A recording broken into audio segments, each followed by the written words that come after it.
अस्सलाम वालेकुम स्टूडेंट्स, मैं हूं फरहान यूसुफ और तमाम स्टूडेंट्स को वेलकम करता हूं आज के लेक्चर के अंदर। जैसे कि जो है हम अपने पूरी उस रिदम पे जो पहले हम कैरी कर रहे थे उस पर हम चल रहे हैं और हमारा जो सिलेबस है वो ऑलमोस्ट अब एजेस पर पहुंच चुका है, यानी कि ऑलमोस्ट इख्तिताम होने वाला है। बहुत कम अब सिलेबस रह चुका है, ठीक है। 20 जो जून है, ठीक है, उस तक हमने अपने सिलेबस को कंप्लीट करना है और हमारा सेशन क्लोज हो जाएगा।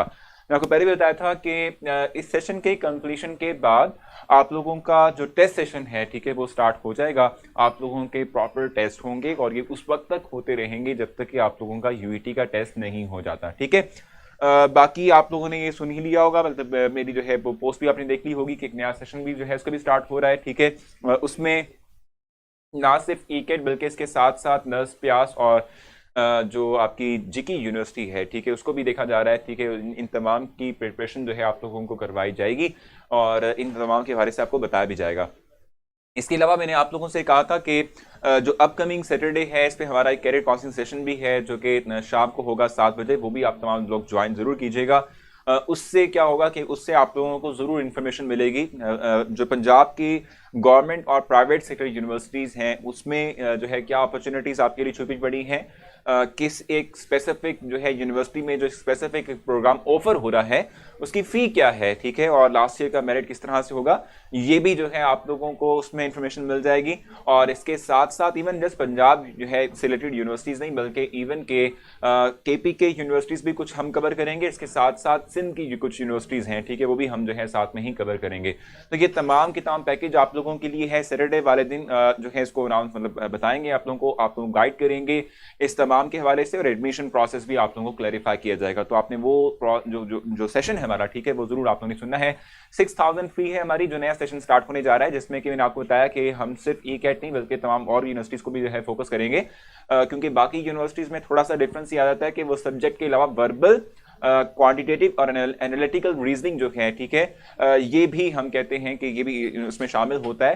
तो ये हम कहते हैं कि भाई ये एक्स्ट्रा चीजें उसके अंदर शामिल होंगी। आप लोगों का सेशन कंप्लीट हो चुका है। वाई फ्री अगेन तो मैं बताऊं को कि आप लोगों का ये सेशन 20 जून को कंप्लीट हो जाएगा। आप चाहें तो आप लोग जो है जस्ट टेस्ट सेशन दें और अपनी रिवीजन खुद से करें। अगर आप चाहते हैं कि जी हाँ नया सेशन जो है उसका आगाज हो रहा है तो आप लोग उसमें भी शामिल हो जाएं, तो आप लोगों को उसके लिए सेपरेटली तो फीस देनी पड़ेगी, ठीक है।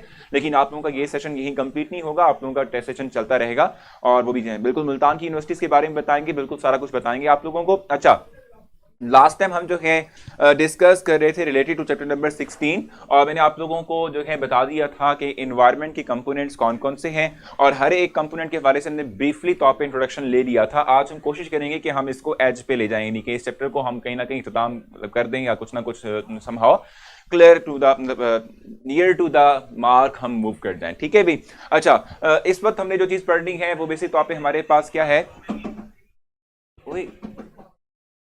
इस वक्त जो हमने चीज पढ़नी है वो बेसिक तौर पे, आवाज बंद करना,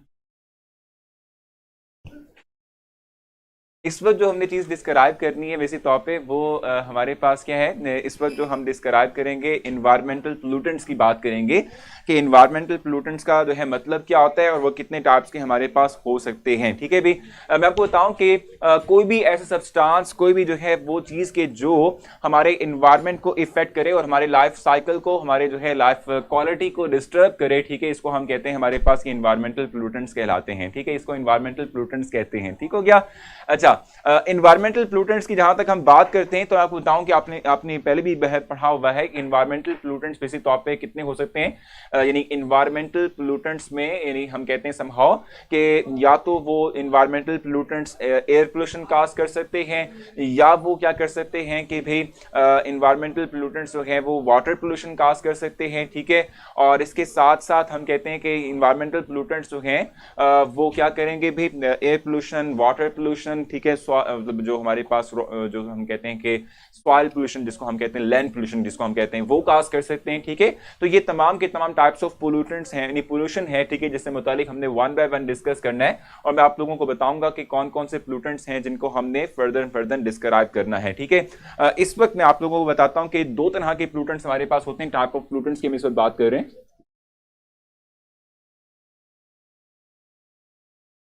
टाइप ऑफ पोल्यूटेंट्स जो हैं इनके मुतालिक हम इस वक्त डिस्क्राइब कर रहे हैं।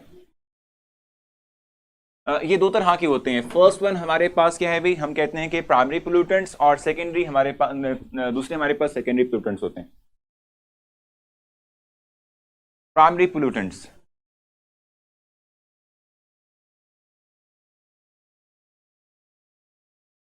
तो हम ठीक कर लें, हमने ऊपर मिस्टेक कर दी है। ठीक है जी, प्राइमरी पोल्यूटेंट से मतलब हम पहले बात करेंगे और फिर हम जाएंगे टुवर्ड्स द सेकेंडरी पोल्यूटेंट्स। ठीक है, प्राइमरी पोल्यूटेंट्स हमारे पास कौन से होते हैं, वो टाइप ऑफ पोल्यूटेंट्स के जो हम कहते हैं कि डायरेक्टली तौर पे हम यानी कि हमारे मतलब ह्यूमन एक्टिविटीज की बुनियाद पर या इंडस्ट्रियल जो है प्रोसेस की बुनियाद पर जो भी गैसेस जो भी हम कहते हैं कि वो तमाम के तमाम सब्सटेंसेस के जो इन्वायरमेंट पे डायरेक्टली इफेक्ट करेंगे। ठीक है, जब हम इनको क्या करते हैं, जब हम इनको जो है समहाउ क्या कहते हैं एक्सिल करते हैं एनवायरनमेंट के अंदर और एनवायरनमेंट को डिस्टर्ब करते हैं, तो इस तरह के पोल्यूटेंट को प्राइमरी पोल्यूटेंट्स कहते हैं। यानी वो पोल्यूटेंट्स के जो हम डायरेक्टली तौर पे जो कि इंडस्ट्रियल एग्जॉस्ट, ऑटोमोबाइल के एग्जॉस्ट, ठीक है, उसके थ्रू डायरेक्टली तौर पे हम एनवायरनमेंट में फेंकते हैं। ठीक है, इस तरह के पोल्यूटेंट्स को हम प्राइमरी पोल्यूटेंट्स का नाम देते हैं। ठीक हो गया। और प्राइमरी पोल्यूटेंट्स की जहां तक बात है तो हमारे पास इसमें कौन कौन से जो है पोल्यूटेंट्स आ जाएंगे, जैसे कि हमारे पास सल्फर के ऑक्साइड्स हैं, ये इसमें आ जाते हैं। इसके अलावा कार्बन के ऑक्साइड यानी कि कार्बन मोनोऑक्साइड, कार्बन डाइऑक्साइड, ठीक है, ये इसमें आ जाएगा।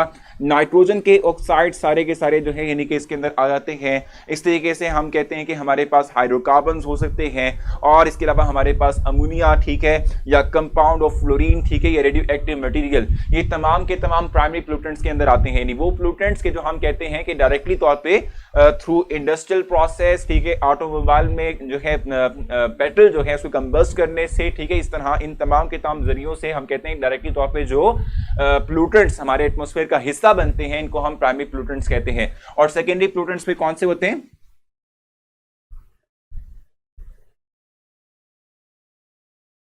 सेकेंडरी पोल्यूटेंट्स हमारे पास कौन से होते हैं, हम कहते हैं सेकेंडरी पोल्यूटेंट्स वो पोल्यूटेंट्स होंगे कि जो क्या करेंगे भाई, जो इन प्राइमरी पोल्यूटेंट्स के आपस में केमिकल रिएक्ट करने से, ठीक है, जो बनेंगे, जो हमारे एनवायरनमेंट को डिस्टर्ब करेंगे, लाइफ साइकिल यानी लाइफ क्वालिटी ऑफ जो ह्यूमन बींग्स हैं, ठीक है, इनको डिस्टर्ब करेंगे, इनको हम सेकेंडरी पोल्यूटेंट्स का नाम देते हैं। यानी वो पोल्यूटेंट्स के जो प्राइमरी पोल्यूटेंट्स के आपस में केमिकली कंबाइन होने से, आपस में केमिकली रिएक्ट करने से जो पोल्यूटेंट्स बनते हैं, इनको हम सेकेंडरी टाइप ऑफ पोल्यूटेंट्स जो हैं वो कहते हैं। ठीक है, एग्जांपल्स हमारे पास इसमें कौन सी हो सकती हैं, जैसे H2SO4 है।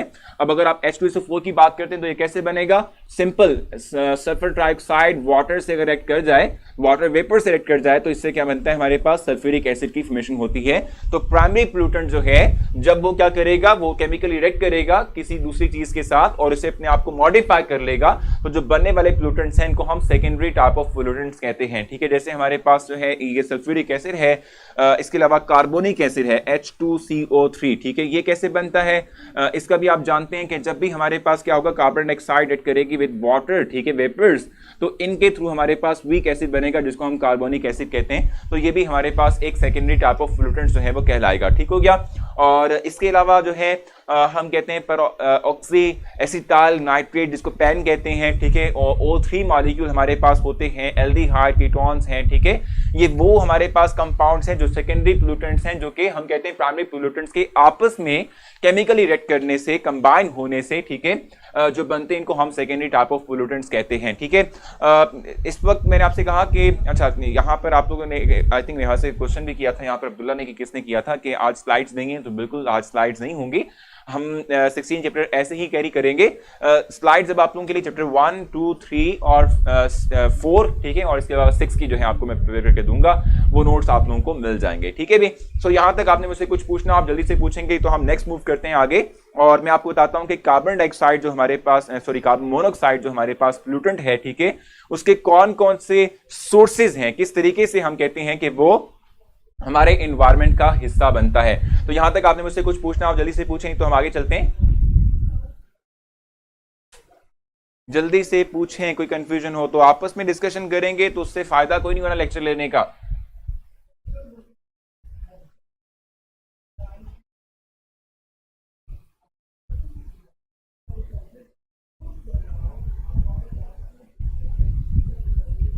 O3 is secondary हाँ बिल्कुल एग्जैक्टली सेकेंडरी, देखो ऑक्सीजन फर्दर ऑक्सीडाइज होने के बाद हम कहते हैं कि O3 में कन्वर्ट होता है। किस तरीके से, आपने शायद ये जो है देखा होगा, मतलब सुना भी होगा, O3 की फॉर्मेशन जो है जो हमारे इस जो है इस रीजन में जहां हम पाए जाते हैं, नहीं जहां हम मौजूद हैं, वहां पर कैसे डेवलप होती है।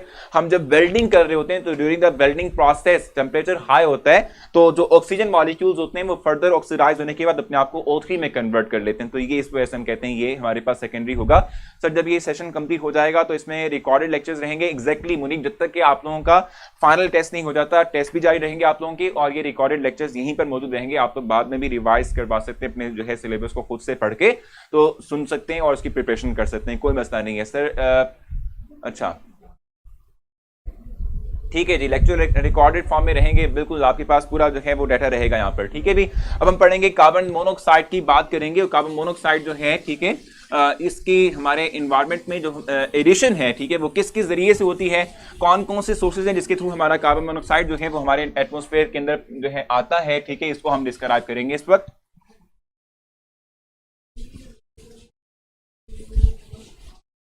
तो कार्बन मोनोऑक्साइड की हमने बात करनी है।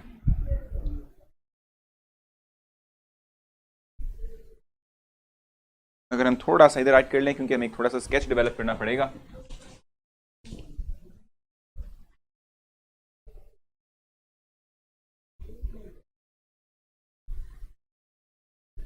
देखो हम कार्बन मोनोऑक्साइड की बात कर रहे हैं तो तीन तरह से हम कहते हैं बेसिक तौर पे ये हमारे इन्वायरमेंट का हिस्सा बन सकता है। तीन तरह से हमारे पास ये इन्वायरमेंट जो है इसका हिस्सा बनेगा। सर हमारे रीजन में O3 पोल्यूटेंट है, मगर ऊपर तो नहीं है, तो नहीं है या एज अ पोल्यूटेंट। देखो मैं आपको बताऊं कि पोल्यूटेंट के तौर पे सिर्फ और सिर्फ ये जो नीचे हमारा जो वो एरिया जहां हम रहते हैं, ठीक है, जिसको हम क्या कहते हैं सिंपली तौर पे हमारे पास जो एटमॉस्फेयर है उसकी फर्दर डिविजन होती है ना, ठीक है। सो ट्रोपोस्फेयर के अंदर अगर ये आएगा, ठीक है, तो हम इसमें कहते हैं कि ये बेसिक तौर पे पोल्यूटेंट के तौर पे बिहेव करेगा। मीजोस्फेयर, ठीक है, जो कि हम कहते हैं इसे अबव लाई करता है, ठीक है, इसमें अगर ये होगा तो इसमें एज ए पोल्यूटेंट के तौर पे बिहेव नहीं करता। क्यों? क्योंकि वहां पर तो कंप्लीट एक ओजोन लेयर मौजूद है, और इसका काम बेसिक तौर पे बाय नेचर यही है कि ये क्या करता है, ये फिल्टर करता है सनलाइट को, सन रेज को, ठीक है, कॉस्मिक रेज जो एनर्जेटिक रेज हम तक नहीं, हमें नहीं पहुंचने देता। तो वहां पर ये एज ए पोल्यूटेंट नहीं होगा, यहां पर होता है।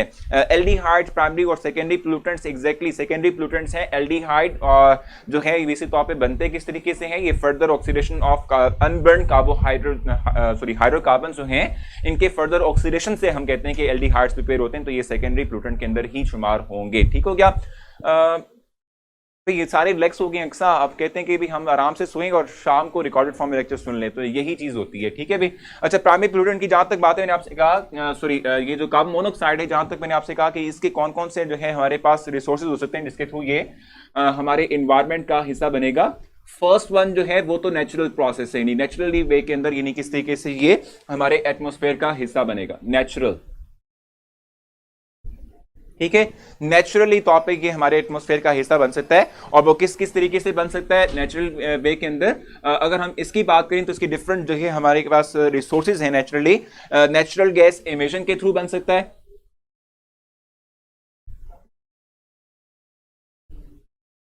इमिशन, नेचुरल गैस इमिशन जो है इसके थ्रू हमारे पास ये बन सकता है, यानी एटमॉस्फेयर के अंदर हिस्सा जो है वो बनेगा, ये आएगा हमारे पास एटमॉस्फेयर के अंदर। इसके अलावा हम कहते हैं कि ऑक्सीडेशन ऑफ मीथेन जो है इसके थ्रू बन सकता है ये,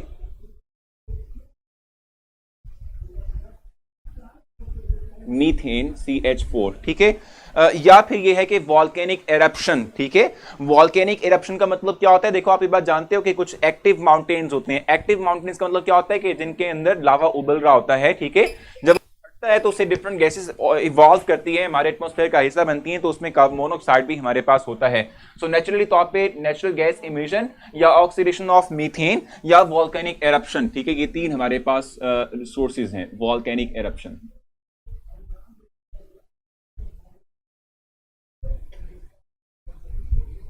वॉल्केनिक एरप्शन, ठीक है, ये हमारे पास तीन रिसोर्सेज हैं कि जो मेजरली तौर पे नेचुरली तौर पे हम कहते हैं एटमॉस्फेयर के अंदर कार्बन मोनोऑक्साइड को डेवलप करके देते हैं, डालते हैं। ठीक है जी, तो ये हमारे पास मेजर सोर्सेज हैं, ठीक है, जो कि हम कहते हैं नेचुरल सोर्सेज के थ्रू हमारे पास कार्बन मोनोऑक्साइड आती है, ठीक है। इसके अलावा हम कहते हैं ह्यूमन एक्टिविटीज हैं जिनके थ्रू जो है हमारे पास एटमॉस्फेयर के अंदर जो कार्बन मोनोऑक्साइड है, ठीक है, वो डेवलप होती है, वो हमारे हिस्सा एनवायरमेंट का हिस्सा बनती है, human activities.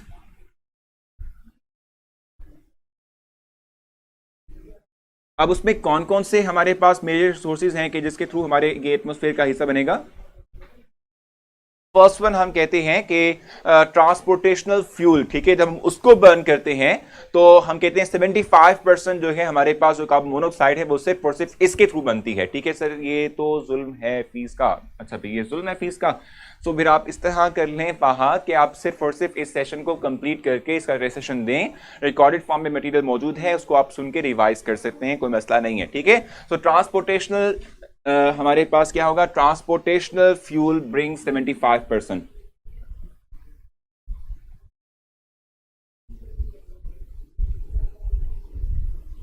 Fuel 75% of carbon monoxide to atmosphere, ठीक है। ये हमारे पास होता है कंबस्शन ऑफ फॉसिल फ्यूल, इसके थ्रू, यानी कि हम जब घरों में जो है कंबस्शन करते हैं फॉसिल फ्यूल की, इसके थ्रू भी हमारे पास हो सकती है कंबस्शन ऑफ फॉसिल फ्यूल, ठीक है। या फिर हम कहते हैं कि हमारे पास जो है जो कंबस्शन है एग्रीकल्चर मटेरियल की, ठीक है, वो भी हम कहते हैं कि क्या होगा कि वो भी एडिशन करता है कार्बन मोनोऑक्साइड की हमारे एटमॉस्फेयर के अंदर।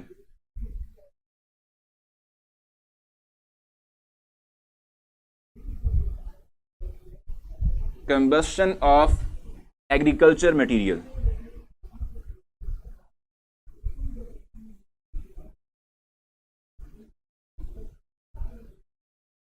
ठीक है। सो ये मेजर रिसोर्सेज है हमारे पास कि जो यानी सोर्स हैं कि जिसकी वजह से कार्बन मोनोऑक्साइड जो है वो हमारे एटमॉस्फेयर का हिस्सा बनती है, ठीक है भी। यहां तक आपने मुझसे कुछ पूछना, आप मुझसे पूछें जल्दी से, कोई कंफ्यूजन हो तो बताएं।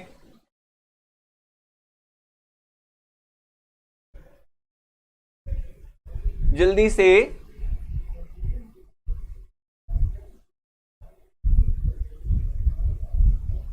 क्वेश्चन इससे रिलेटेड पूछ लें, आप लोग तो पीछे पीछे पड़े हुए हैं, वही वो क्या कहते हैं यानी सेशंस के मुतालिक पड़े हुए। सेशंस का आपने खुद से सोचना है, जो भी आप डिसीजन लें आप ले लें, लेकिन कम से कम इससे मुतालिक मुझसे क्वेश्चन पूछ लें, क्योंकि हमारा मेजर तो यही है ना, हम जो आज पढ़ने के लिए आए, पढ़ाने के लिए आए, वो तो ये पढ़ाने आए, वो थोड़ी डिस्कस करने के लिए आए आप लोगों के साथ। ये आप लोगों का मामला है और मैनेजमेंट का मामला है, जिनसे आपने जो है फी जिनको आपने देनी है आप उनसे डिस्कस करें, मुझसे डिस्कस नहीं कर सकते आप लोग, ठीक है। जल्दी से मुझे बताएं कि आपने कुछ पूछना है, नहीं तो हम आगे चलेंगे।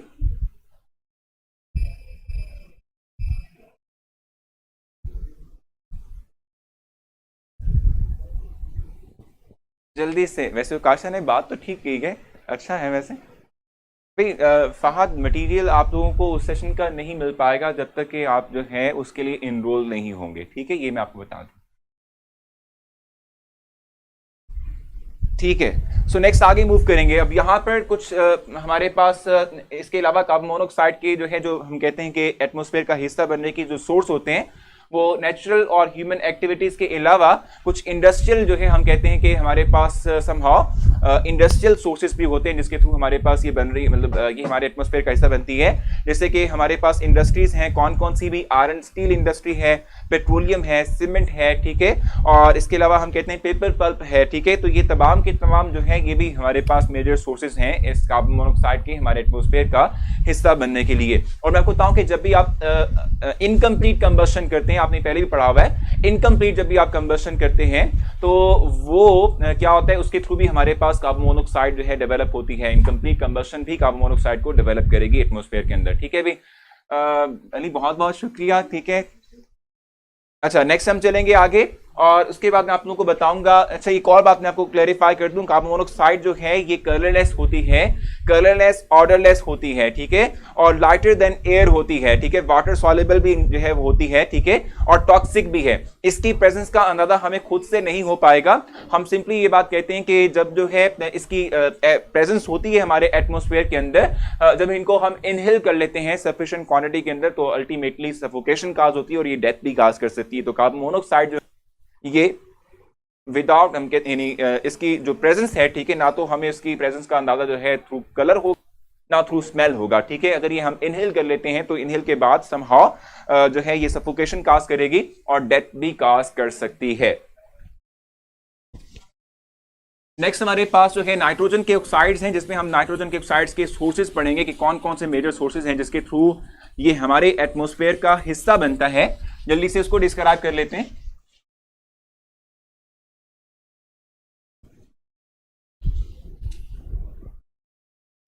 नाइट्रोजन ऑक्साइड की बात करेंगे।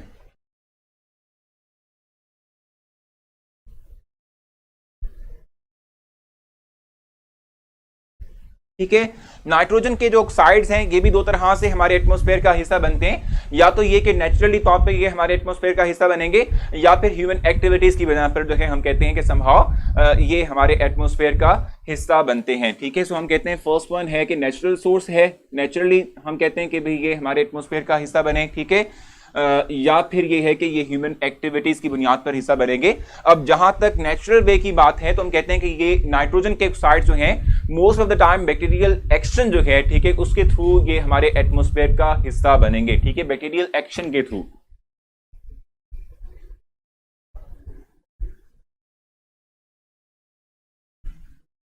बैक्टीरियल एक्शन, ठीक है। और अगर हम बात करते हैं ह्यूमन एक्टिविटीज की, तो ह्यूमन एक्टिविटीज में कौन कौन सी जो है हम कहते हैं मेजर हमारे पास पॉइंट्स हैं जिनको हम देखेंगे। ह्यूमन एक्टिविटीज, अब उसमें हम कहते हैं कि हमारे पास ये जो नाइट्रोजन के ऑक्साइड्स हैं वो किस किस तरह से बन सकते हैं। कंबस्शन ऑफ कोल के थ्रू, कंबस्शन ऑफ कोल,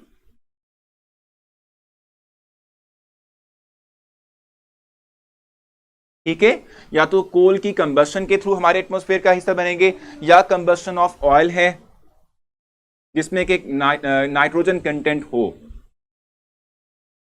ठीक है, या फिर हम कहते हैं कंबस्शन ऑफ नेचुरल गैस, अगर उसमें नाइट्रोजन कंटेंट है तो फिर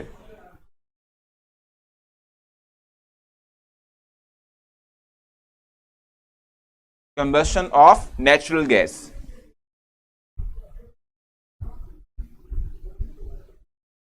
और लास्ट वन हमारे पास है कंबस्शन ऑफ गैसोलीन, पेट्रोल जिसको हम कहते हैं।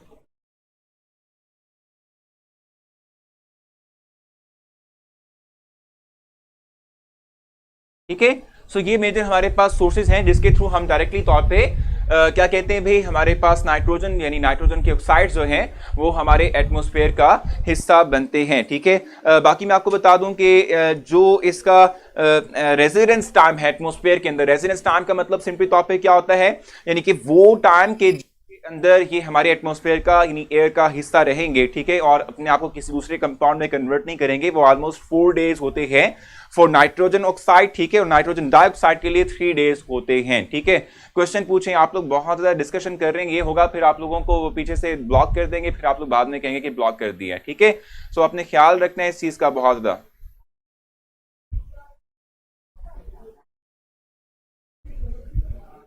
जी, क्वेश्चन पूछें।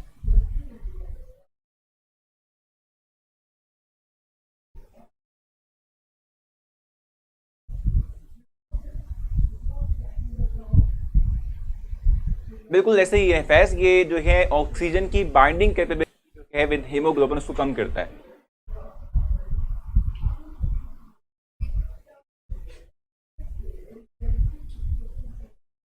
हाँ जी बिल्कुल, साथ 20 जून को पार्टी करते हैं।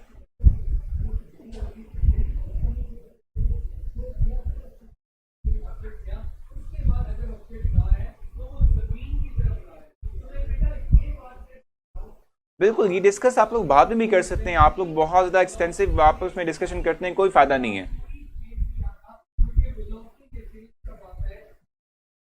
भाई ये मैं आपको बताऊं फहद, आप जो है लोगों को डिस्ट्रैक्ट करने में लगे मैं पूरे पूरे तरीके से। मैं आपको बताऊं कि मुझे खुद भी इंफॉर्मेशन नहीं थी कि क्या क्राइटेरिया होगा नेक्स्ट सेशन के लिए आप लोगों का, तो मैंने जो मुझे मतलब लगा मैंने वो बता दिया, लेकिन प्रॉपर डिसीजन जो है वो फी का वो मैनेजमेंट ही लेती है।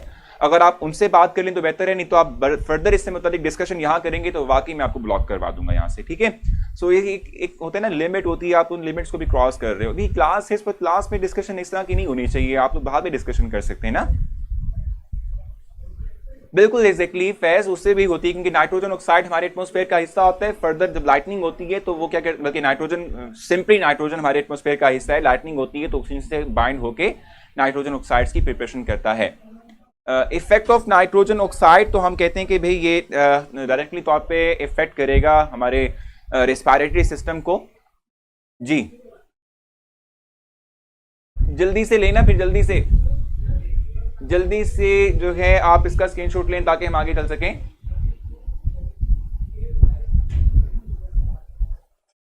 अच्छा, नेक्स्ट मूव करेंगे आगे, और इस वक्त हम बात करेंगे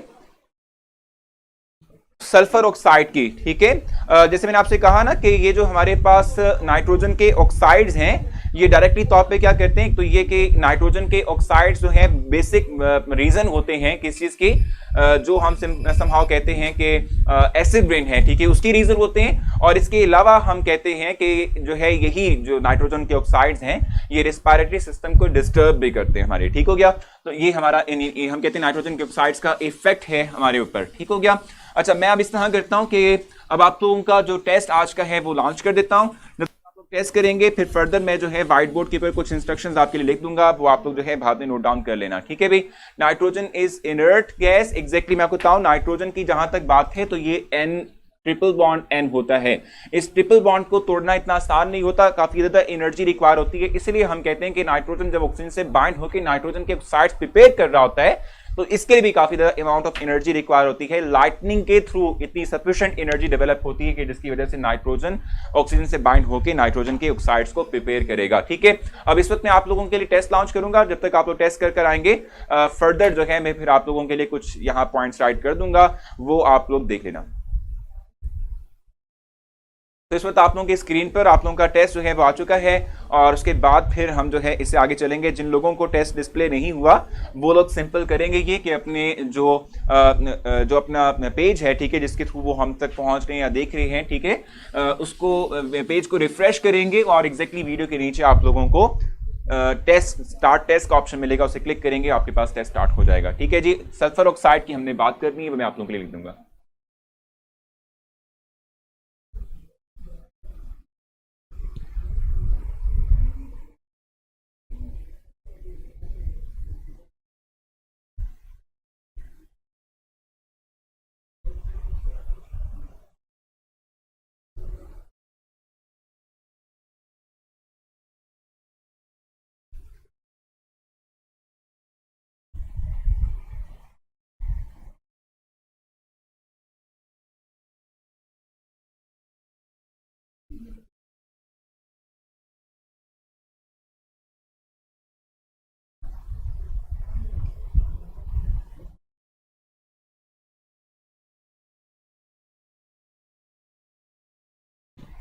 तो जल्दी से आप लोग टेस्ट कंप्लीट करेंगे और उसके बाद वापस आएंगे तो फिर जो है हम फर्दर डिस्कशन को कैरी करेंगे।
सो जल्दी टेस्ट कंप्लीट कर लें। ऑलमोस्ट 2 मिनट्स अभी भी रिमेनिंग है, मतलब 1.5 मिनट रिमेन है।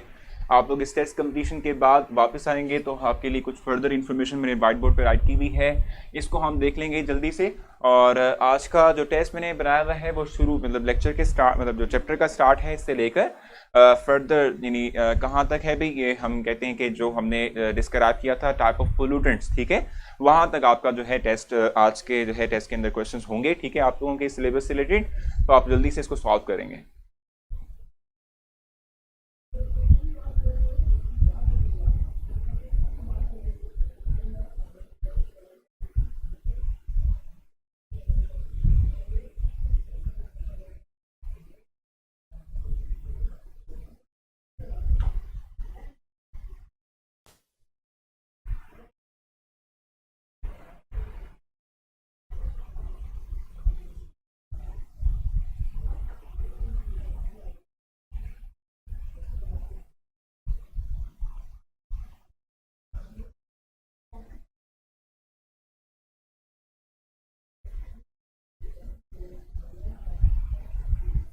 तो ऑलमोस्ट टाइम कंप्लीट हो चुका है और इसके बाद आप लोगों का ये जो टेस्ट है ये ऑटोमेटिकली जो है सबमिट हो जाएगा।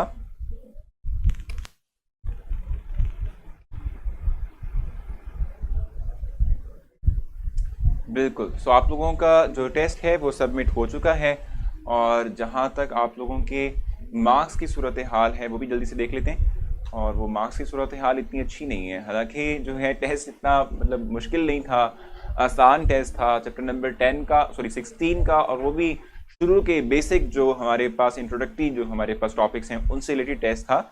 और वो टेस्ट के जो आप मतलब वो टॉपिक्स के जो आप शुरू से पढ़ते हुए आ रहे हैं इन्वायरमेंट के हवाले से, ठीक है, उनसे रिलेटेड टेस्ट था, लेकिन फिर भी आप लोगों ने इतना अच्छा नहीं किया। चलिए कोई बात नहीं, आप लोग जो है इसको जब अच्छे तरीके से जो है मतलब सीख लेंगे, यहाँ से पढ़ लेंगे, फिर उसके बाद जो है आप लोग कर पाएंगे।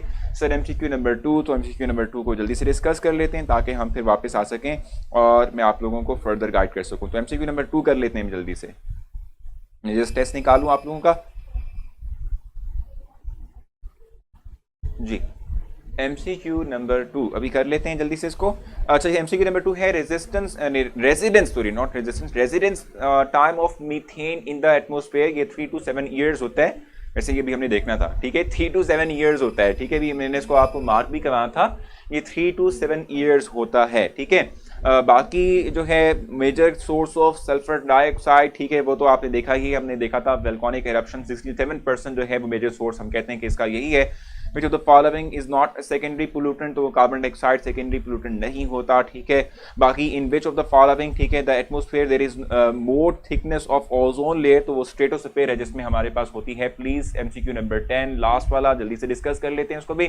तो टेस्ट के टाइम ID लॉग आउट हो गई थी और टाइम इतना कम था, अच्छा कोई बात नहीं, बिल्कुल ठीक है, वो हो जाता है बाजू का, तभी इसको भी देख लेंगे, ठीक है। अच्छा, pollutants have adverse effect over ecosystem, होता है ना, इकोसिस्टम का मतलब क्या होता है, जहां हम रहते हैं। इकोसिस्टम का मतलब क्या है कि वो एटमोस्फेयर इन्वायरमेंट का हिस्सा कि जिसमें लिविंग ऑर्गेनिजम्स, ठीक है, नॉन लिविंग ऑर्गेनिजम्स के साथ इंटरेक्ट करते इकोसिस्टम कहते हैं। तो इकोसिस्टम के ऊपर डायरेक्टली एडवर्स इफेक्ट होते हैं। देखो, सिर्फ पोल्यूटेंट्स जो हैं वो सिर्फ और सिर्फ लिविंग ऑर्गेनिजम्स को इफेक्ट नहीं करते, बल्कि पोल्यूटेंट्स की वजह से जो non living organism non living things है, ठीक है, उन पे भी एडवर्स इफेक्ट होता है। जैसे भी हम एसिड रेन की बात करेंगे, एसिड रेन सिर्फ और सिर्फ ह्यूमन क्वालिटी, ह्यूमन जो क्या कहते हैं लाइफ है, ठीक है, उसको डिस्टर्ब नहीं करती, बल्कि इसके अलावा पेंट्स जो है उसको जो है डिस्ट्रॉय कर देती है, जो स्कल्पचर्स बने होते हैं इनको डिस्ट्रॉय कर देती है, सीमेंट में एडवर्स इफेक्ट होता है उसका, ठीक है। तो हम यही बात कहते हैं कि इकोसिस्टम जो है, ठीक है, ये बेसिक तौर पे हमारे पास होते हैं। बायोस्फीयर भी है, लेकिन मैं आपको बताऊं बायोस्फीयर के अंदर सिर्फ लिविंग ऑर्गेनिजम्स आ जाएंगे। हमने कहा कि एनवायरमेंटल पोल्यूटेंट्स जो हैं वो सिर्फ और सिर्फ लिविंग ऑर्गेनिजम्स के ऊपर ही सिर्फ जो है हम कहते हैं एडवर्स इफेक्ट नहीं करते, वो नॉन लिविंग थिंग पे भी करते हैं। जैसे आपको एग्जांपल दी कि जब एसिड रेन काज होती है तो एसिड रेन काज होने से सिर्फ और सिर्फ लिविंग थिंग्स ही जो है डिस्टर्ब नहीं होते, बल्कि इवन के जो नॉन लिविंग थिंग्स हैं यानी एनवायरमेंट का हमारे हिस्सा है, बोथ होंगे, बिल्कुल ठीक है भी, बोथ हमारे पास होंगे। इकोसिस्टम भी होता है और बायोस्फीयर भी होता है, लेकिन जब इन दोनों को एक हेडिंग में जो है डालते हैं तो वो इकोसिस्टम कहलाता है। इकोसिस्टम में हम जानते हैं ना, मैंने आपसे कहा कि इकोसिस्टम का मतलब होता है लिविंग थिंग्स का interaction with non living things. तो इन दोनों पे जो है एडवर्स इफेक्ट होता है, तो इकोसिस्टम जो है हमारे पास बेस्ट ऑप्शन इसकी बनेगी। नोवा एमसीक्यू कह रहे हैं the main product of bacterial decomposition, तो वो क्या होता है, नाइट्रोजन ऑक्साइड होता है। नाइट्रोजन ऑक्साइड सर इन्वायरमेंट में हम सब इंक्लूड होंगे। देखो बिल्कुल इकोसिस्टम की हम इस वक्त बात कर रहे हैं, एनवायरमेंट के कंपोनेंट्स है ना। फर्दर हम बायोस्फीयर की बात करते हैं तो ये एनवायरमेंट का हिस्सा है, ठीक है। बायोस्फीयर के अंदर हम कहते हैं further interaction of living things with non living things जो है वो इकोसिस्टम कहलाती है, तो वो हम कह रहे हैं, ठीक है भाई। अच्छा बोथ नहीं है, देखो ये इसका जो करेक्ट ऑप्शन है वो बी है, B is the right option, ठीक है। बी ऑप्शन राइट ऑप्शन होगा, रॉन्ग हुआ है वो बी, ये तो बी ऑप्शन इसका राइट ऑप्शन बनता है।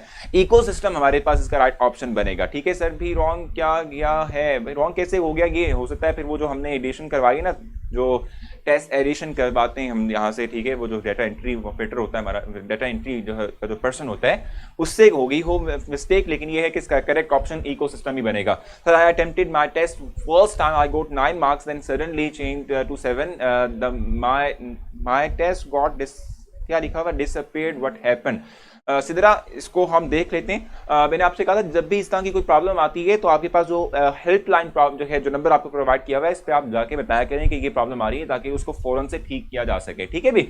अच्छा सर पोल्यूटेंट्स का रेजिस्टेंस टाइम बता दें। देखो रेजिस्टेंस टाइम का मतलब क्या होता है, देखो मैंने आपको बताया था कि जो पोल्यूटेंट्स होते हैं वो आपस में केमिकली रिएक्ट करने के बाद अपने नेचर को चेंज है, तो उस केमिकल रिएक्शन से पहले कितने टाइम तक ये pollutant as it is form में एटमॉस्फेयर का हिस्सा रहेंगे, इसको हम रेजिस्टेंस टाइम कहते हैं। जैसे आपने देखा था, मैंने आपको बताया कि हमारे पास मीथेन यानी जो भी हमारे पास जो है हाइड्रोकार्बन होता है, ये 3 to 7 ईयर्स तक हमारे एटमॉस्फेयर का हिस्सा रह सकता है, ये चेंज नहीं होता, ठीक है भाई। अच्छा इस तरीके से नोवे की आप बात करें तो मैंने आपसे कहा बैक्टीरियल डिकम्पोजिशन के थ्रू नाइट्रोजन ऑक्साइड डेवलप होता है, नाइट्रोजन ऑक्साइड डेवलप होगा, और सिंगल एक जो हमारे पास क्लोरीन रेडिकल है वो 1 लाख, ठीक है जी, ओजोन मॉलिक्यूल्स को डिस्ट्रॉय कर सकता है। अभी हमने ये पढ़ना था वैसे, ये बात ठीक है।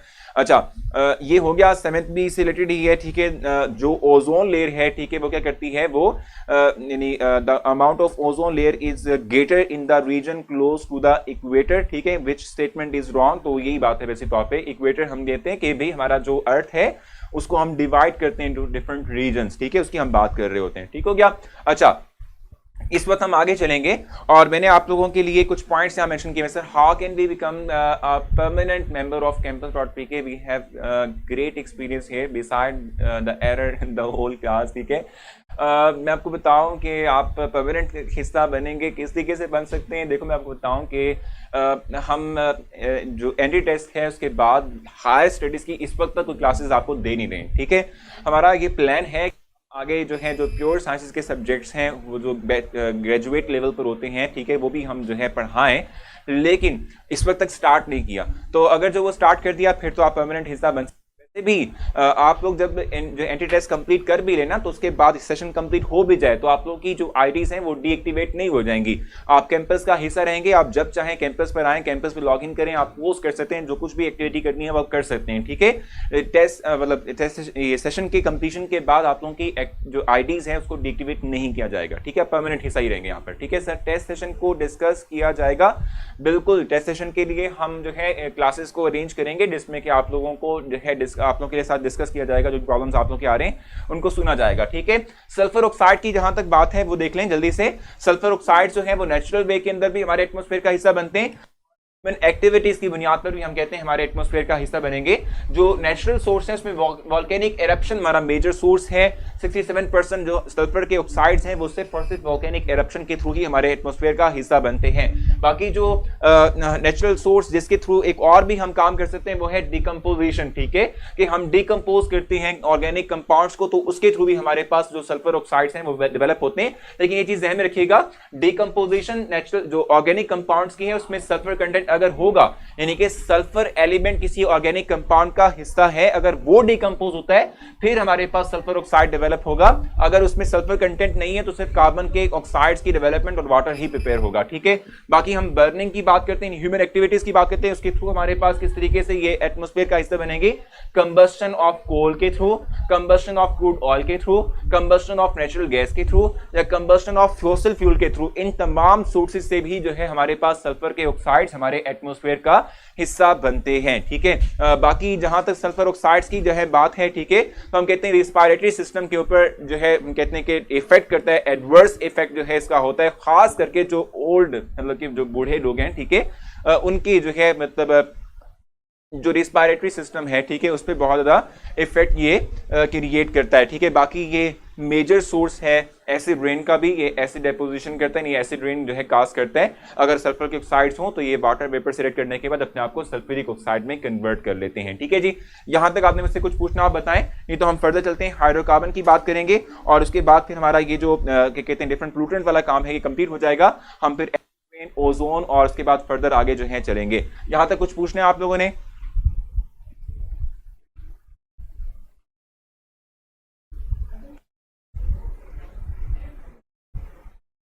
अच्छा देखो, साथ में ही हम हाइड्रोकार्बन की बात भी कर लेते हैं। जैसे हमने बात की अभी सल्फर के ऑक्साइड्स की बात की, नाइट्रोजन के ऑक्साइड्स की बात की, तो इस तरीके से हाइड्रोकार्बन जो हैं, ठीक है, वो भी हमारे एटमॉस्फेयर का किस तरीके से हिस्सा बन सकते हैं, या तो नेचुरल सोर्स के थ्रू बनेंगे या फिर वो क्या बनते हैं भी ह्यूमन एक्टिविटीज की बुनियाद पर जो है वो हमारे एटमॉस्फेयर का हिस्सा बनते हैं। ठीक है, नेचुरल सोर्स जो हमारे पास ह्यूमन सॉरी हाइड्रोकार्बन का है वो यही है, या तो वॉल्केनिक एरप्शन के थ्रू हाइड्रोकार्बन्स जो हैं वो हमारे एटमॉस्फेयर का हिस्सा बनेंगे, या फिर हम कहते हैं कि जो ऑर्गेनिक कंपाउंड्स हैं, ऑर्गेनिक मटेरियल्स हैं, ठीक है, इनकी डिकम्पोजिशन के थ्रू भी हाइड्रोकार्बन्स की डेवलपमेंट होती है और हमारे एटमॉस्फेयर का वो हिस्सा बनते हैं। ठीक है जी, यानी हम कहते हैं कि वॉल्केनिक एरप्शन और डिकम्पोजिशन जो है ये बेसिक तौर पर हम कहते हैं कि इसके थ्रू भी हमारे पास जो है वो हाइड्रोकार्बन्स हमारे एटमॉस्फेयर का हिस्सा बनते हैं। या मार्शी प्लेसेस जो हैं, क्योंकि आप जानते हैं कि मीथेन को हम मार्श गैस भी कहते हैं, और मार्श गैस जो है, ठीक है, वो बेसिक तौर पे हमारे पास क्या है भाई, ये मार्श गैस मार्शी प्लेसेस जो है, दलदली जगह जो है,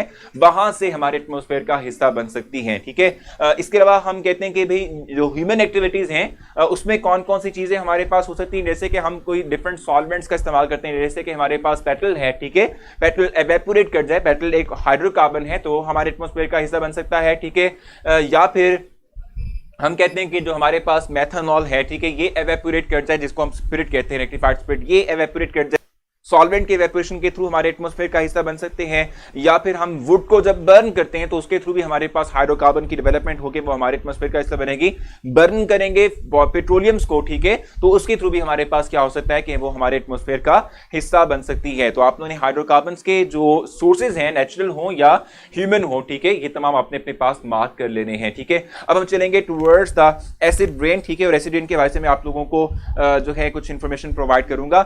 इफेक्ट की हम बात करेंगे, इफेक्ट ऑफ पोल्यूटेंट्स, ठीक है, या ऑन आवर एनवायरनमेंट, ठीक है, एयर पोल्यूशन की हम बात करेंगे कि वो किस तरीके से हमारे एटमॉस्फेयर पे इफेक्ट कास्ट करती है।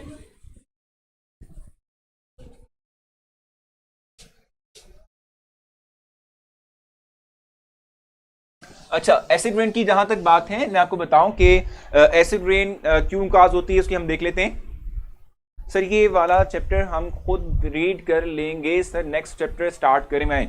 अगर आप लोग इस बात को एग्री करते हो वकार तो फिर हम कर लेते हैं, उसमें कोई मसला नहीं है। ठीक है, अगर आप एग्री करते हो उस बात को तो हम चले जाएंगे, मतलब चैप्टर नंबर 1 पे चले जाएंगे, वहां से स्टार्ट कर लेते हैं, मुझे कोई इशू नहीं है।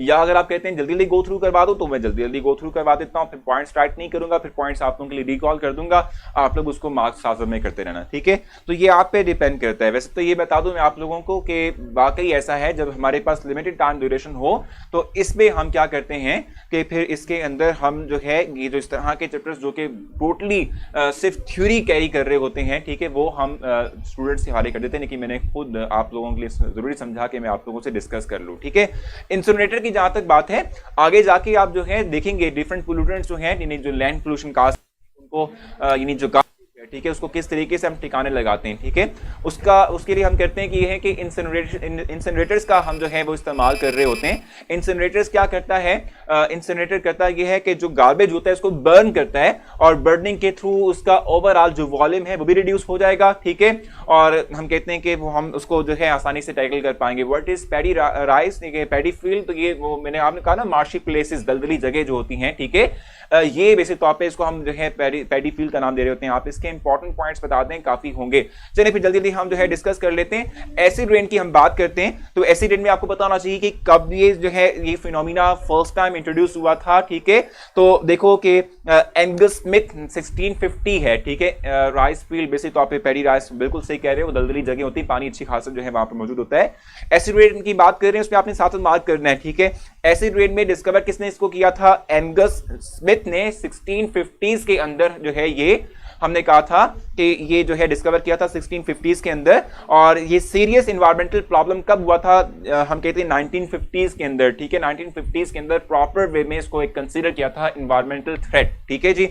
जब ये जो है हम एसिड रेन काज हुई थी, उससे जो है प्रॉब्लम्स आना शुरू हो चुकी थी हमारे एटमॉस्फेयर के अंदर। एसिड रेन होती क्या है?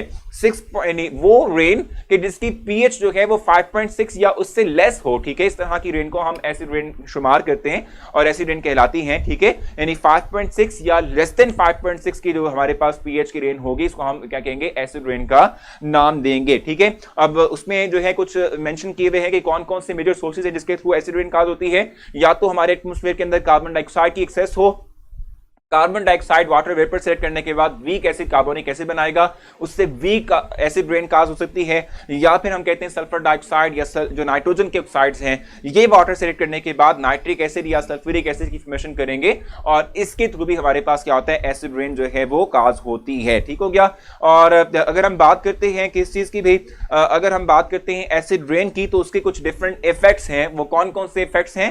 कि वो जो है एसिडिफिकेशन काज करती है रॉक्स, सॉइल और बिल्डिंग्स, ठीक है। और उससे क्या होता है कि भी जो हैवी मेटल्स होती हैं, ठीक है, वो लीच आउट कर जाती है। लीच आउट करने का मतलब क्या होता है? हमारे जो है अपने सॉइल के अंदर कुछ हैवी मेटल्स जैसे कि एल्यूमिनियम, मरकरी है, लेड है, कैल्शियम है, ठीक है। ये वो मेटल्स हैं कि जब एसिड रेन काज होती है तो एसिड रेन के बाद ये मेटल्स हमारे सॉइल से जो है लीच आउट, मतलब कि उससे नीचे पेनिट्रेट करते हुए जो ग्राउंड वाटर है उसका हिस्सा बन जाती हैं, ठीक है। और उससे क्या होती है? वाटर पोल्यूशन जो अल्टीमेटली काज करते हैं, ठीक हो गया। इस तरीके से जो है क्या कहते हैं, ये लीव्स के ऊपर, प्लांट्स के ऊपर और ग्रोथ ऑफ प्लांट जो है उस पे एडवर्स इफेक्ट क्रिएट करते हैं ये एसिड रेन, ठीक है।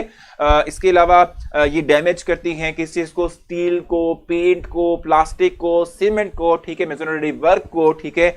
या जो हमारे पास जो है स्कल्पचर्स बने होते हैं, ठीक है, उनको, ये स्टोन से बनी हुई जो चीजें होती हैं, ठीक है, उनके ऊपर ये एडवर्स इफेक्ट क्रिएट करती हैं, ठीक है। एसिड रेन इस तरह के इफेक्ट का, ठीक हो गया।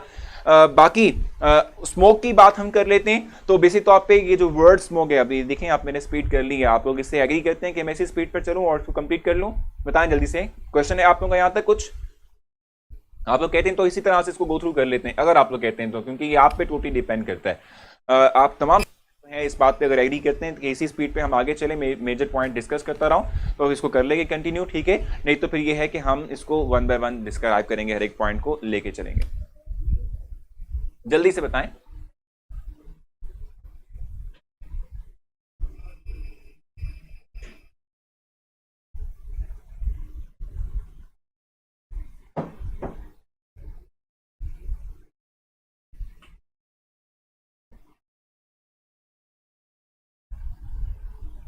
हाँ भाई, जल्दी जल्दी। एग्री एग्री एग्री, ठीक है भाई। चलो भाई ठीक है, सही है। आप लोग अगर एग्री करते हैं तो बस ठीक है। अच्छा, फिर स्मोक की बात कर लेते हैं। स्मोक बेसिक तौर पे दो वर्ड्स का कॉम्बिनेशन है, स्मोक और फोग, ठीक है। इन दो का कॉम्बिनेशन हम कहते हैं हमारे पास स्मोक कहलाता है। इसमें क्या होता है? मेजर कंटेंट जो होता है हमारे पास स्मोक का, वो सल्फर के ऑक्साइड्स होते हैं या नाइट्रोजन के ऑक्साइड होते हैं या अनबर्न्ड हाइड्रोकार्बन्स होते हैं। इसी बेस पर हम क्या करेंगे? स्मोक को फर्दर फिर क्लासिफाई भी करेंगे कि किस किस क्लासेस के अंदर हम जो है स्मोक को डिवाइड कर सकते हैं, ठीक है जी। जहां तक हम बात करते हैं स्मोक की, तो स्मोक बेसिक तौर पे दो तरह की होती है।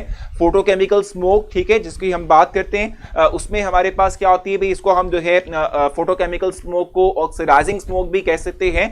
इसमें जो मेजर कंपोनेंट होता है वो या तो ये है कि O3 होता है, ठीक है, या फिर अनबर्न्ड हाइड्रोकार्बन्स होते हैं, या नाइट्रोजन के ऑक्साइड्स जो हैं वो मतलब इसके अंदर होते हैं, ठीक है। और ये येलोविश जो है, हम कहते हैं इसका कलर जो है येलोविश ग्रे टाइप का जो है इसका कलर होता है, ठीक है। येलोविश ग्रे हेज जिसको हम कहते हैं, अनप्लेजेंट है, इसकी स्मेल होती है, ठीक है, जो चुभती है, ठीक है। हमारे कहते हैं कि हमें प्रॉब्लम आती है इवन के जो है इवन ब्रीथ करने के लिए भी जो है हमें प्रॉब्लम जो है वो आ रही होती है। ठीक हो गया। और इसका कलर जो है मैंने आपको बताया कि येलोइश कलर होता है due to the presence of nitrogen dioxide. ठीक है। रिड्यूसिंग स्मोक की जहां तक बात है तो ये बेसिक तौर पे इसका मेजर कंपोनेंट जो है वो सल्फर के ऑक्साइड बैटरी, सल्फर के ऑक्साइड, सल्फर डाइऑक्साइड इसका जो है मेजर सोर्स, मतलब इसके अंदर जो है मेजर कंपोनेंट इसका होता है। बाकी जो है कंबशन ऑफ कोल के थ्रू जो है हमारे पास हमारे पास हम कहते हैं समहाउ कंटेंट डेवलप होता है, ये सल्फर के ऑक्साइड्स डेवलप होते हैं। इसकी वजह से हम कहते हैं कि रिड्यूसिंग स्मोक जो है वो प्रोड्यूस होती है। आपने देखा होगा पिछले दिनों जो है मतलब येलोइश कलर की जो स्मोक डेवलप हुई थी, वो भी जो है वो बेसिक तौर पे फोटोकेमिकल स्मोक या जो ऑक्सीडाइजिंग स्मोक है वो डेवलप हुई थी।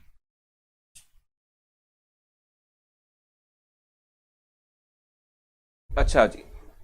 नेक्स्ट जो है आपको मैं बताऊं कि जहां तक मैंने आपसे कहा कि जो फोटोकेमिकल स्मोक है जिसको हम सिंपल क्या कहते हैं, जिसको हम जो है ऑक्सीडाइजिंग स्मोक का नाम भी देते हैं, उसके लिए समहाउ प्रिपरेशन के लिए मतलब उसके प्रिपेयर होने के लिए हम कहते हैं कि ड्राई सनी वेदर रिक्वायर होता है। ठीक है। इसकी मौजूदगी में हम कहते हैं कि ऑक्सीडाइजिंग स्मोक या फोटोकेमिकल स्मोक जो है वो प्रिपेयर होती है। ठीक है।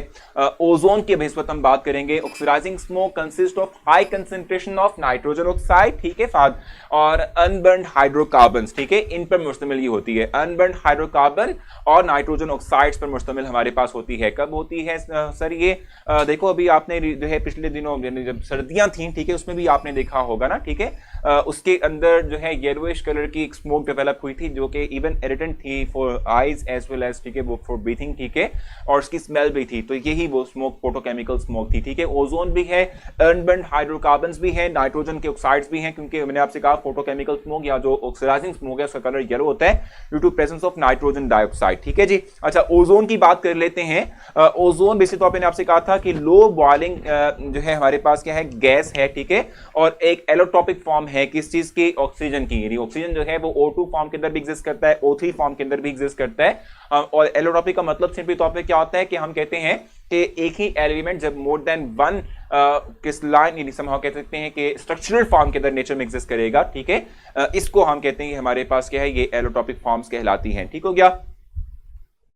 अच्छा, इसमें हम बात करते हैं किस चीज की भी, अगर हम ओजोन की बात करते हैं तो ये जो ओजोन है ये स्ट्रेटोस्फीयर के अंदर मौजूद होती है और इसकी जो हम कहते हैं विड्थ है ये 15 किलोमीटर से लेकर ऑलमोस्ट 40 किलोमीटर तक जो है ये मौजूद होती है। 40 किलोमीटर तक या 25 एग्जैक्टली 25 किलोमीटर होगा, इस तक ये है ये मौजूद होती है। ठीक हो गया। यानी ऑलमोस्ट ये 15 किलोमीटर जो है, ठीक है, ये हम कहते हैं थिक जो है हम कहते हैं कि हमारे पास ये लेयर होती है कि इस चीज की समहाउ जो ओजोन है, ठीक है, इसकी होती है, ये स्ट्रेटोस्फीयर के अंदर मौजूद होगी। ठीक हो गया। बाकी इसको मेंशन करने के लिए जो यूनिट हम इस्तेमाल करते हैं, कंसंट्रेशन को रिफ्लेक्ट करने के लिए जो यूनिट का इस्तेमाल करते हैं वो डॉप्सन कहलाता है। ठीक है। डॉप्सन यूनिट जिसको हम कहते हैं DU से इसको रिप्रेजेंट करते हैं और इसकी जो अमाउंट है, ठीक है, इन स्ट्रेटोस्फीयर ये अराउंड 350 डॉप्सन यूनिट यानी DU हमारे पास होती है। ये हम कहते हैं नॉर्मल हमारे पास एक कंसंट्रेशन है। इससे लोअर होगी तो हम कहते हैं कि इन्वायरमेंटल पोल्यूशन की वजह से जो थिकनेस ऑफ द ओजोन थी वो रिड्यूस हो गई है। जो हम कहते हैं कि रिड्यूस होने की रीजन हमारे पास क्लोरोफ्लोरोकार्बन होती हैं जो कि हम कहते हैं रेडिकल प्रोड्यूस करेगा और वो फिर क्या करते हैं, वो फिर ओजोन के मॉलिक्यूल्स को डिस्ट्रॉय करते हैं और इसको सिंपल ऑक्सीजन में कन्वर्ट कर रहे होते हैं। ठीक है जी। प्रोडक्शन की जहां तक बात है तो हम कहते हैं कि भी हमारे पास जो सिंपल ऑक्सीजन है, ठीक है, ये क्या करेगी भी डिकम्पोज होगी इन स्ट्रेटोस्फीयर और इससे बनेंगे रेडिकल। ऑक्सीजन रेडिकल प्रिपेयर होते हैं। ये oxygen radical simple oxygen molecule select करने के बाद अपने आप को ओजोन यानी O3 में कन्वर्ट कर रहे होते हैं जो फिर क्या करते हैं स्ट्रेटोस्फीयर से मेसोस्फीयर के अंदर जो है वो आ जाते हैं। ठीक है। और इससे क्या होता है, DU मींस डॉप्सन यूनिट। अब वकर ये वो यूनिट है जिसके अंदर हम रिफ्लेक्ट करते हैं अमाउंट ऑफ ओजोन को।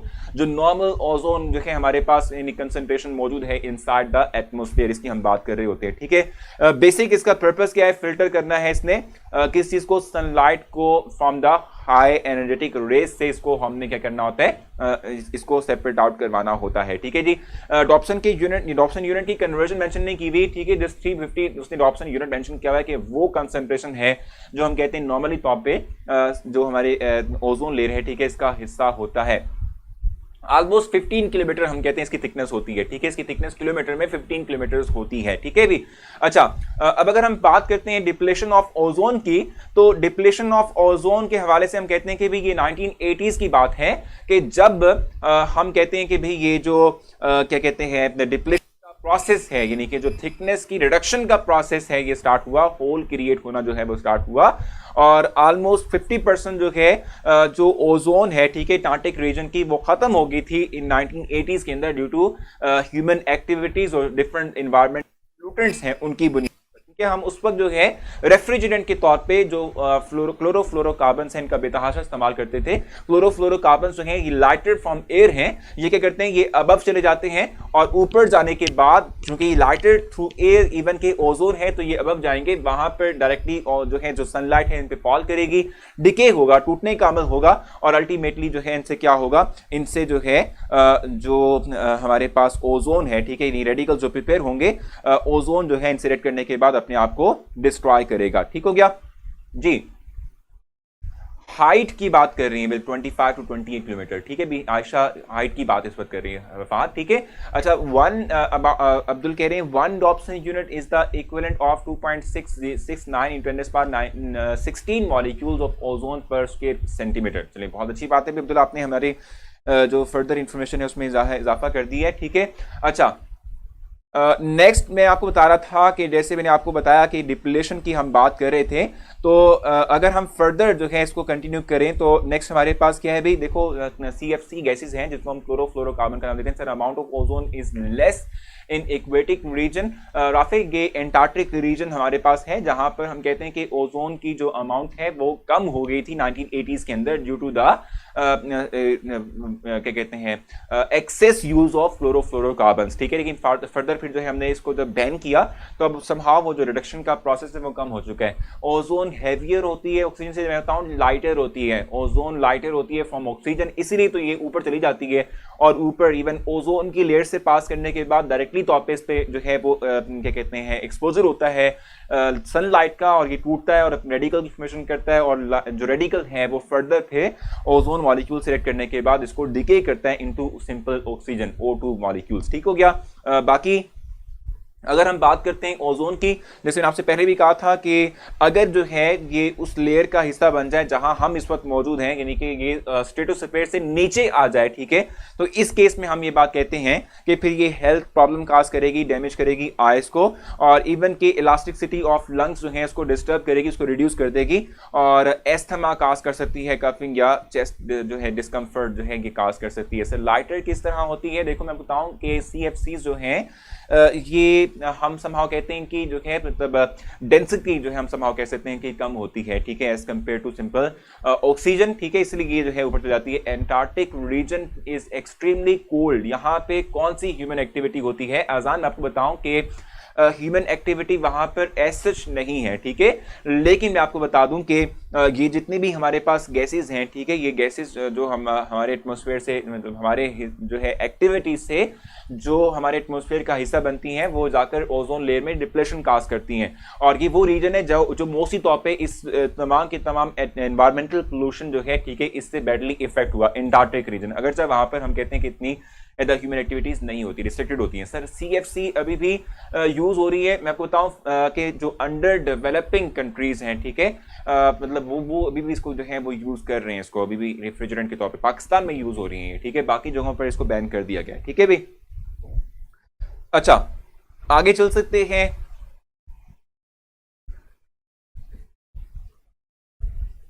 अच्छा, अब हम वाटर पोल्यूशन की समहाउ बात करेंगे। अच्छा, हमारे पास टाइम भी 2 मिनट रह गए।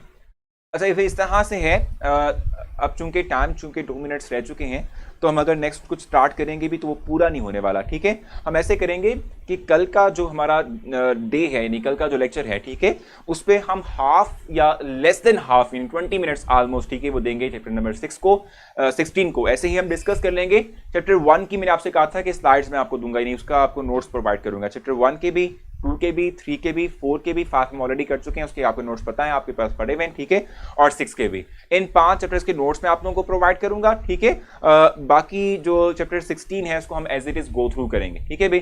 तो अब आपसे जो है कल ही मुलाकात होगी, टाइम बिल्कुल एग्जैक्टली हो चुका है। मैं चाहता हूँ कि आप लोग रिलैक्स कर दूं, अपने बहुत सारा ख्याल रखना है, ठीक है, और मैं आप लोगों के लिए पोस्ट करूंगा, ठीक है। उसमें अगर आपको कोई प्रॉब्लम आ रही है ना तो आप मुझसे वहां डिस्कस कर लिया करें।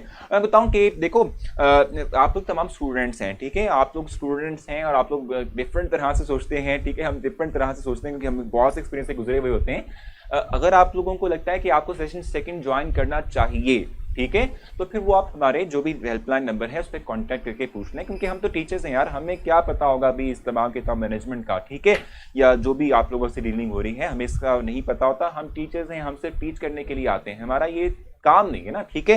तो आप लोगों को अगर सेकंड सेशन ज्वाइन करना हो, आप डायरेक्टली जो है जो हेल्पलाइन नंबर मौजूद है उस पर कॉल करें, आपको वो जरूर गाइड भी करेंगे, समझाएंगे भी, ठीक है। जो भी प्रॉब्लम आपकी होगी वो आपको उससे मतलब बेहतर गाइड कर सकते हैं, मुझसे ज्यादा बेहतर गाइड कर सकते हैं, ठीक है जी। सो आपने अगर सेकंड सेशन ज्वाइन करना, आप उनसे इन्फॉर्मेशन लेंगे, ठीक है। कोई और प्रॉब्लम आती है तो मैं आपके लिए पोस्ट करूंगा, उस पर आप कमेंट कर दीजिएगा, हम उस जो है प्रॉब्लम को सॉल्व कर देंगे, ठीक है भी। अपना बहुत सारा ख्याल रखें, मिलते हैं कल। नोट्स भी मैं इंशाल्लाह आप लोगों के लिए जो है अपलोड करूंगा, चैप्टर 1, 2, 3, 4 और जो है 6 के, ठीक है, और साथ में हम उसको डिस्कस भी करेंगे। अल्लाह हाफिज।